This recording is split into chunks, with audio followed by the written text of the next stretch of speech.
단 한 사람, 그 단 한 사람이 한 아이의 삶에 지대한 선한 영향력을 행사하고 그의 삶을 온전하게 만든 거죠. 인맥 컴플렉스에서 이야기를 해보려 합니다. 저는 이제 친소 컴플렉스라고 부르는데 친한 사이, 그다음에 소원한 사이, 결국 뭐 인맥과 연관이 되겠죠. 재미있는 유머 하나 소개해드리려고 합니다. 칠푼이와 팔푼이가 있어요. 어느 마을에 둘도 없는 친구입니다. 어느 날 칠푼이가 잠이 오지 않아서 이제 이른 저녁에 야산에 올라갑니다. 거기서 금을 발견해요. 뭐가 반짝반짝 빛나는 게 있어서 이게 뭔가 그랬더니 이게 황금이었어요. 그 칠푼이가 생각을 합니다. 내가 이걸 좀 가지고 내려가면 사람들이 이걸 뺏을지 모르겠다. 그래서 그거를 다시 묻어두고 거기다가 팻말을 하나 세웁니다. 뭐라고 쓰냐? 여기 금 없음. 여기 금 없음. 그리고 자기 사인 칠푼이 있다. 이렇게 쓰니까 마음이 편안해집니다. 그래. 내일 아침에 새벽에 올라와서 내 금을 가지고 가야 되겠다. 근데 그날따라 또 둘도 없는 친구 팔푼이가 잠이 오지 않아서 역시 야산으로 산책을 갑니다. 그러다가 자기 친구의 사인을 봅니다. 칠푼이라고 쓰여있는 그 팻말을 본 거죠. 너무 반가워서 이게 뭔가 해서 파봅니다. 그랬더니 금이 잔뜩 있는 거죠. 친구와의 우정이냐, 황금, 재물이냐. 팔푼이는 이제 금을 가져갑니다. 그래도 친구에 대한 미련 때문에 거기다 팻말을 하나 세웁니다. 나 금 안 가져갔음? 팔푼이 딱 이렇게 써요. 그러니까 마음에 좀 위로가 돼요. 양심의 가치가 덜 빠져. 나 금 안 가져갔음? 팔푼. 그 다음에 이제 다음날 아침 일찍 칠푼이가 산에 올라옵니다.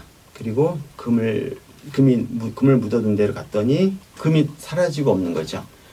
그리고 거기 팻말이 하나 쓰여 있죠. 나 금 안 가져갔음? 팔푼. 그래서 칠푼이가 마을로 뛰쳐내려갑니다. 그리고 마을 사람들을 향해서 크게 소리칩니다. 팔푼이 빼고 다 나와. 팔푼이 빼고 다 나와. 이해가 되시는지 모르겠어요. 팔푼이가 금을 안 가져갔다 그러니까 그럼 팔푼이 말고 다른 주민들이 금을 가져갔겠구나. 팔푼이 빼고 다 나와. 다른 우화를 하나 재밌는 유머를 하나 말씀드리겠습니다. 유람선이 풍랑을 만납니다. 좌초를 하게 돼요. 세계에 많은 사람들이 배에 있었는데요. 모든 짐을 다 버렸는데도 배가 이제 기울어서 전복될 위기 상황이 됐어요. 그때 미국인이 뱃머리에 올라가요. 그러면서 미국인이 소리 높여 외칩니다. For democracy. 민주주의를 위하여. 그리고서는 물속으로 첨벙 빠집니다. 그래도 이제 배가 요동치고 여전히 위험한 상황. 예. 이번에는 영국 신사 잉글리시 젠틀맨이 뱃머리에 오릅니다. 그리고 외칩니다. Long live the queen. 여왕이여 영원하라. 여왕 만세. Long live the queen 하고서 물속으로 빠져듭니다. 그래도 여전히 이제 배가 그 풍랑에 가라앉지 않으니까 이번에는 프랑스 신사가 나섭니다. 그리고는 Viva la France, 프랑스 영원하라 라고 소리치고 물속으로 뛰어듭니다. 그래도 여전히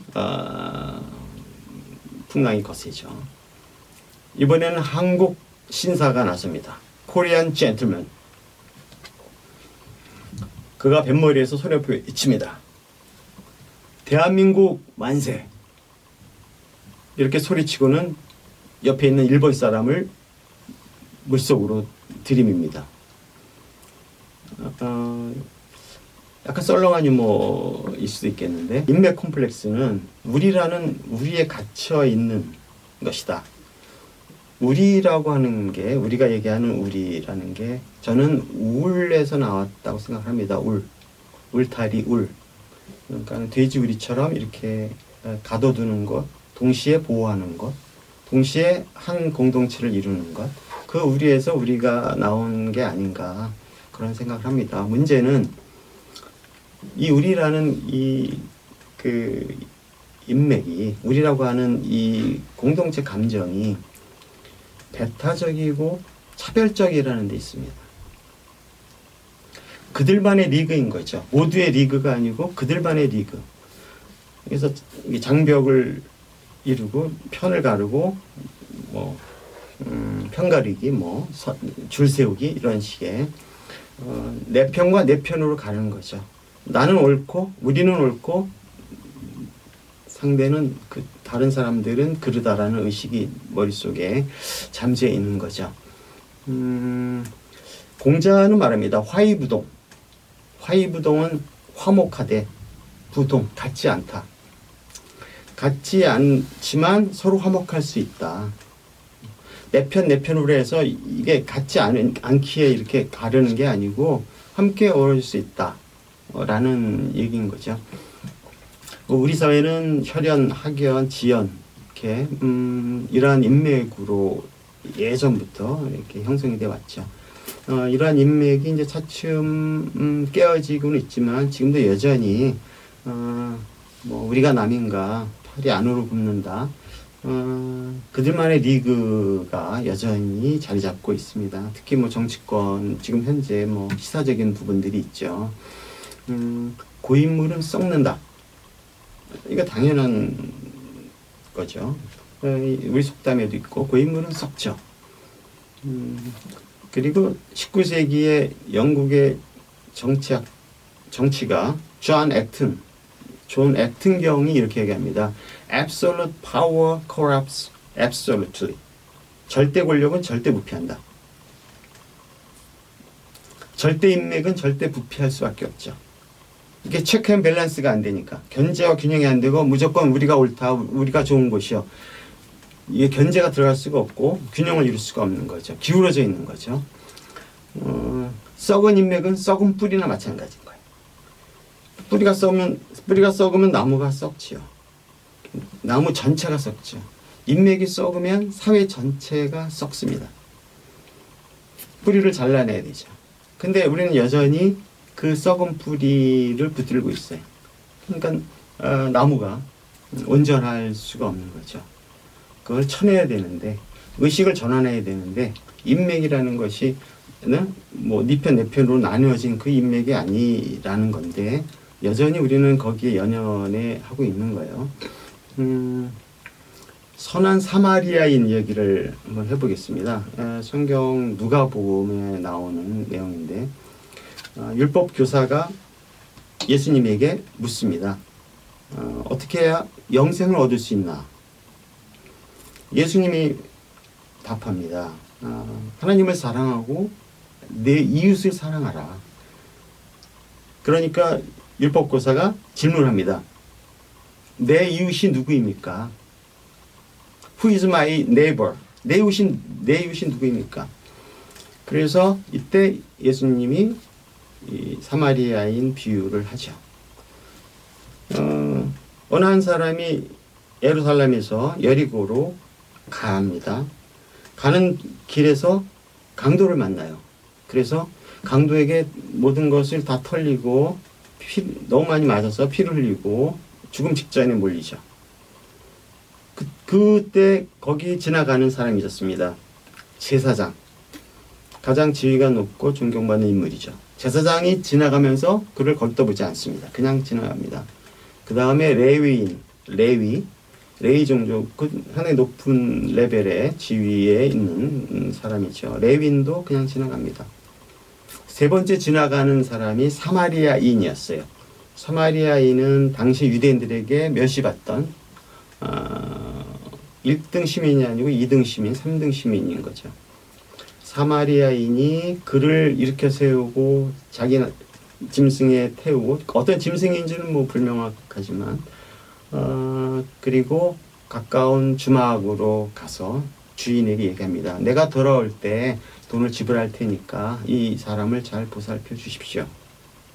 그러면서 이 데나리온 화폐 단위죠. 이 데나리온을 줍니다. 나중에 더 드리겠습니다. 예수님이 그 율법 교사에게 묻습니다. 그 피해 입은 고통받는 사람에게 이웃은 누구인가? 진정한 이웃은 누구인가? 사마리아인인 거죠. 미국에서 종단 연구가 이루어졌습니다. 60년대. 종단 연구라는 거는 공시적인 게 아니고 통시적으로 쭉 시간의 흐름대로 연구를 하는 거죠. 40년에 걸쳐서 하와이 카우아이 섬에서 태어난 아이들의 삶을 추적한 겁니다. 800여 명에 이르는 아이들의 삶. 왜? 카우아이 섬의 주민들은 대개 가난하고 질병에 시달리고 알코올 중독이 많았어요. 그러니까 아주 열악한 환경에서 자란 아이들의 삶을 추적한 겁니다.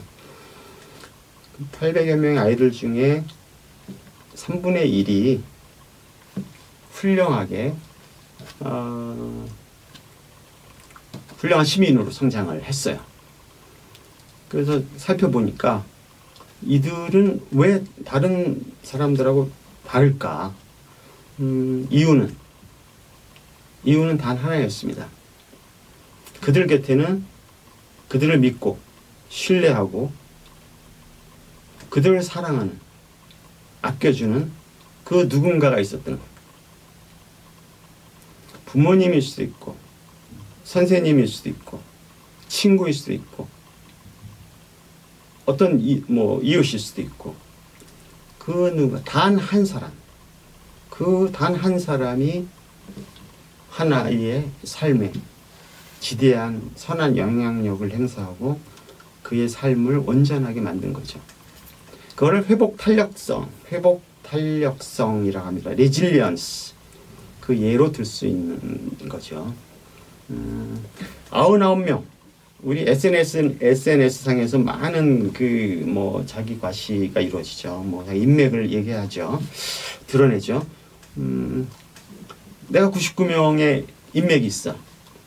그래서 나는 100명을 채울 거야. 그래서 한 명을 자기의 친구로 끌어들이는 그 100명을 채우는 그 인맥이 어떤 의미가 있을까요? 99명이 아니라 단 한 명. 나한테 너무 소중한 친구야. 난 이 친구와 평생 나와 함께 할 거야. 그 한 명을 소중하게 여기는 그 인맥. 이 인맥과 이 인맥이 인생을 살아가는데 어느 인맥이 과연 그 사람에게 필요한 인맥인가. 우리가 살아가면서 너무 자기 과시를 위해서 자기 주변의 인맥에 대해서 많이 이렇게 과시를 하는데 그러면 겉으로 보여지는 그냥 남들에게 내세우기 위한, 사실은 나를 내세우기가 조금 부족하니까 그거를 보완하기 위해서 다른 사람들의 인맥을 끌어들이는 거죠. 그게 무슨 의미가 있을까? 그냥 내 곁에서 나를 지켜주고 나를 아껴주고 내가 함께 할 수 있는 그런 인맥. 그런 인맥이 보다 바람직한 인맥이 아닐까. 인맥에 대한 의식도 깨쳐야 되겠다. 그 많은 친구들, 그 친구의 숫자가 중요한 게 아니고 단 하나라도 그 사람의 그런 존재 가치가 더 중요한 게 아닌가라는 생각을 합니다.